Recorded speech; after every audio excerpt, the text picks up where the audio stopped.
ગુજરાતમાં આજે પણ ઘણા બધા એવા છેવાડાના વિસ્તારો છે કે જે વિકાસથી વંચિત છે અને ખાસ કરીને છોટા ઉદેપુરની જો વાત કરવામાં આવે તો છોટા ઉદેપુરમાં એક સામાન્ય રોડ રસ્તાથી લઈને શાળાઓ સુધા પણ લોકોને મળતી નથી તેવી બુમરાડ ત્યાંથી પણ સામે આવે છે અને ઘણી બધી વખત તો આપણે તેના વિશેના કિસ્સાઓ વિશે પણ વાતચીત કરતા આવ્યા છે, પરંતુ હવે ક્યાંક સંખેડાના જે ધારાસભ્ય છે એમના દ્વારા જાહેર મંચ ઉપરથી જે કોન્ટ્રાક્ટરો હોય છે, રોડ રસ્તાના જે કામ કરતા હોય છે એ લોકોને જાહેરમાં જ ખખડાવવામાં આવ્યા છે। વિગતે ચર્ચા કરીએ સમગ્ર વિષયની। નમસ્કાર, હું હંસિની અને તમે જોઈ રહ્યા છો નિર્ભય ન્યૂઝ।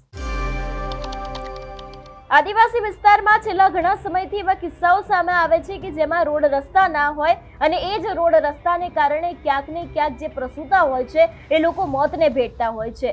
ઘણી બધી વખત એવા કિસ્સાઓ સામે આવ્યા છે, એવા વિડીયો સામે આવ્યા છે કે એક સામાન્ય રોડ રસ્તા સારા ન હોય એટલા જ માટે થઈને જે પ્રસૂતા હોય છે અને ક્યાંક પીડા ઉપડતી હોય છે, એટલા જ માટે તેમને દવાખાને લઈ જવા હોય છે તો ક્યાંક રોડ રસ્તા નથી હોતા, એને જોલીમાં નાખીને લઈ જવી પડતી હોય છે અને ખાસ કરીને એ જ દરમિયાન ક્યાંક ને ક્યાંક તે લોકો મોતને ભેટતા હોય છે। પરંતુ જે પ્રમાણે અત્યારે હાલ માહિતી સામે આવી છે એ જ પ્રમાણે જે સાંસદ અને ધારાસભ્ય અને જિલ્લા પંચાયતના પ્રમુખ છે એ લોકોના હસ્તે ખાતમુહૂર્ત કરવામાં આવ્યું હતું અને ખાસ કરીને જે ધારાસભ્ય સંખેડાના છે અભયસિંહ તડવી એમના દ્વારા જાહેર મંચ ઉપરથી કોન્ટ્રાક્ટરોને ક્યાંક ને ક્યાંક ખખડાવવામાં આવ્યા હોય એવી વિગતો સામે આવી છે। ખાસ કરીને તેમના દ્વારા એવું કહેવામાં આવ્યું છે કે કામમાં કોઈ પણ ગેરરીતિ નહીં ચલાવી લેવામાં આવે, યુદ્ધના ધોરણે બ્રિજની કામગીરી કરો, અહીંયાથી કામગીરી શરૂ થયા પછી કોઈએ હટાવવાનું નથી તેવી ચીમકી પણ આપી છે। ખાસ કરીને જે સ્ટેજ ઉપરથી તેમના દ્વારા સૂચનાઓ આપવામાં આવી છે, ગ્રામજનોને પણ ટકોર કરવામાં આવી છે અને ખાસ કરીને કોન્ટ્રાક્ટર જો કદાચ કોઈ ખરાબ કામ કરે તો પણ કહેવા માટેની જાણ કરવામાં આવી છે। એટલે ખાસ કરીને જે પ્રમાણે જે નેતાઓ હોય છે એ લોકોને મત જોઈતા હોય છે ત્યારે તે લોકો ઘણા બધા કામ કરતા હોય છે, ઘણી બધી વાહવાહી કરતા હોય છે, વિકાસના કામોની વાતો કરતા હોય છે, પરંતુ જ્યારે સચ્ચાઈ સામે આવે છે ત્યારે આ જ નેતાઓ હોય છે તે લોકો જે પોતાની સચ્ચાઈ છે, પોતાના મત વિસ્તારની વિકાસની જે વાતો છે એનાથી પીછેહટ પણ કરતા હોય છે। સૌથી પહેલા તો ધારાસભ્ય અભયસિંહ તડવીએ શું કહ્યું તે સાંભળીએ। કોન્ટ્રાક્ટર આવ્યો છે ને ભાઈ, તે કામ કારથી શરૂ કરવાનું છે, ઓક્ટોબર કારથી અગલે નહીં આવી ગયું ઓક્ટોબર, એટલે બંધ રાખવાનું નથી, મારે ચાલુ જ જોઈએ ભાઈ। 1લી તારીખથી તારા જોડી ઝંડા જે હોય લઈને આવી જવાનું અને અહીં શરૂ કરવાનું। અહીંયા ધારાસભ્ય બોલે એટલે થવું જ જોઈએ, બીજી વાત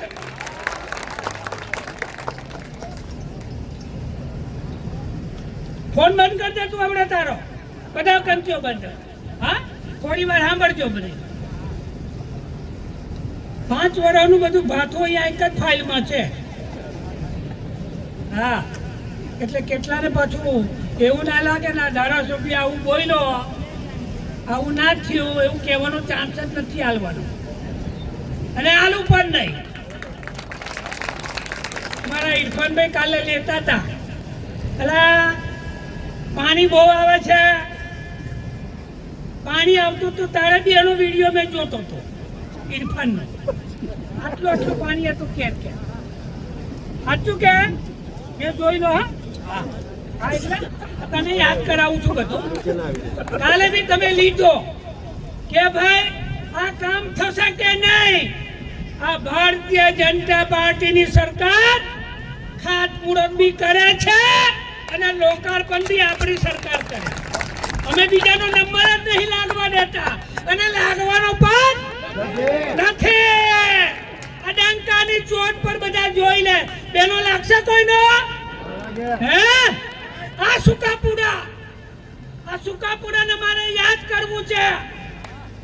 સુકાપુડાની ચિંતા ભારતીય જનતા પાર્ટીના ધારાસભ્ય જ કરી હતી ભાઈ, સાચું ના તારું કામ ને? હા, એટલે મેં યાદ કરીને બોલું છું આજે, એટલે બધાને સમજ બી પડે। અમારો વિઠ્ઠલ હોય, ગંગારામ હોય, મહેશ હોય, વેગનાર વાળા હોય, વેલાડી વાળા હોય, સિંધી કુવા વાળા હોય, ભગવાનપુરા હોય અને પેલી લુણાદરા વસાત વાળા બી હોય, આ બધાને આ પુલ કામ લાગવાનો છે।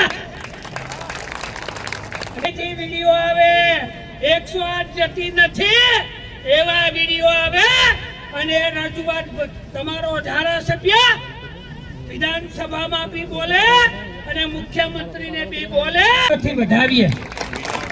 અને હજુ તો ઘણા બધા કામો છે. આ અશ્વિન નદી ઉપર મોઢલા પુલ આપણે કામ ચાલુ છે.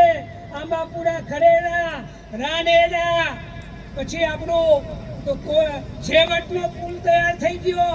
આ બધા કામો કોલી બોરિયાર આ બધા કામો થઈ ગયા છે. અને આપણું આ રાજપુરાનું કામ આ નદી એ પણ આપણે કામ કરવાનું છે. અને પોટલી પર આવડે આવવાનું છે પાછું. અને બીજી એક રજૂઆત હતી આ ઢેફા એ આપણી વિધાનસભામાં આવે છે અને એનો જિલ્લો છે ગરડેશ્વર તાલુકો લાગે અને નર્મદા જિલ્લો આવે. એટલે આપણે જેમલગઢથી ઢેફાનો પુલ પણ આ ધારાસભ્યએ લેટર પર માગણી કરી છે અને માગણી કરીએ જ છે. એટલે એ બધું આવશે પણ આ તો કાગળ જ લખ્યો છે હજુ. કે ઇરફાન હા એટલે મને ખબર જ છે આ વિસ્તારની અંદર શું જોઈએ, કયા ગામમાં શું જોઈએ, છઠ્ઠી આમલીમાં શું જોઈએ, ગટાસામાં શું જોઈએ, સમરપુરામાં શું જોઈએ, લાવાકોઈમાં શું જોઈએ, મોટી ઝાડીમાં શું જોઈએ. આ બધું જ આ ધારાસભ્યને ખબર છે. આ 10 વર્ષ મને મારી પ્રજાએ તમે મને મત આલ્યા એ મતના 1000 કરોડના કામ આ નસવાડી વિધાનસભામાં આપણે લાવ્યા છે. હે એ બધું આવશે. બધું બેહો આપણે. એ બધું તમે બેહો બધું આવશે. ભાઈ રજૂઆત કરો, લેખિતમાં આલવાનું. લેખિતમાં અહીં ઓફિસે આલવા જાઓ. જેની બી રજૂઆત હોય એ ધારાસભ્ય બોલવાનો કરવાનો જ છે. એ તમારું હાથ બેડિયા બી લઈ લીધું અને કેસરપુરા બી લઈ લીધું, નવગામ બી લઈ લીધું. આ બધું ધારે રાત જાય હાકરતમ. એટલે હાકરતમ નોતરું કરવાનું. હવે નહીં બોલતા. હાકરતમ નોતરું થાય ને ભાઈ. બોલો વિઠ્ઠલ. આ બધા બોલો. તમારી બહેનો તમારો વેગનનો રસ્તો બી મેચ હમણાં તાત્પુરત કરવા મેં આવું જ છું. અને મારું ચૂના ખાન છે ને એની પણ મેં ફાઇલ મોકલી છે. એનું નારું અને એનો રસ્તો પણ લાવવાનો છે. એટલે કોઈ બાકી રહેવાનું આ ધારાસભ્યને જે રજૂઆત કરે એ ધારાસભ્ય લાવ્યો જ છે ભાઈ. મેં મારો કોલર ઊંચો જ છે અને તમારો કોલર ઊંચો રાખજો. તમે બધા ઊંચો જ રાખજો. કોઈ કશું રહેવાનું નથી. આ કોઈની હારું બાકી રહે ના એવું તમે કરજો પાછા. હા પછી અમારું બાકી રહી ગયું. હજુ તો બીજું બોલતો જ નથી. હજુ કેટલા બધા કામો છે પણ આ એટલે ખાસ કરીને જે પ્રમાણે આપણે તેમનું નિવેદન સાંભળ્યું એ પ્રમાણે તેમના દ્વારા એવું કહેવામાં આવ્યું છે કે કામ યુદ્ધના ધોરણે શરૂ થવું જોઈએ, કોઈ પણ પ્રકારની ગેરરીતિ ચલાવવામાં નહીં આવે. તો અત્યાર સુધી આ ધારાસભ્ય ક્યાં હતા? છેલ્લા ઘણા સમયથી છોટાઉદેપુરમાં તો રોડ રસ્તાને લઈને ઘણા બધા પ્રશ્નો ઊભા થઈ રહ્યા છે. પ્રસૂતા છે તે મોતને ભેટી રહી છે. તો અત્યાર સુધી આ ધારાસભ્યનો આક્રમક અંદાજ ક્યાં હતો? કેમ તે એ લોકોની બહારે નથી આવતા? તેવા પણ ઘણા બધા સવાલો અહીંયા ઊભા થઈ રહ્યા છે. કારણ કે જે સમયે નેતાઓને બોલવાનું હોય છે ત્યારે તે લોકો બોલી દેતા હોય છે. જાહેર મંચ ઉપરથી ચીમકી ઉચ્ચારવાની હોય તો આ ચીમકી ઉચ્ચારી દેતા હોય છે. પરંતુ જે સમયે કામ કરવાનું આવે છે, ઘટના બની જાય પછી તેમની સાથે ઊભું રહેવાનું આવે છે ત્યારે આ જ નેતાઓ ગાયબ થઈ જતા હોય છે. તમારું શું માનવું છે આ વિષયને લઈને અમને કમેન્ટ કરીને ચોક્કસથી જણાવજો. તેની સાથે અમારી ચેનલ નિર્ભય ન્યૂઝને લાઇક, શેર અને સબસ્ક્રાઇબ કરવાનું ભૂલશો નહીં. નમસ્કાર.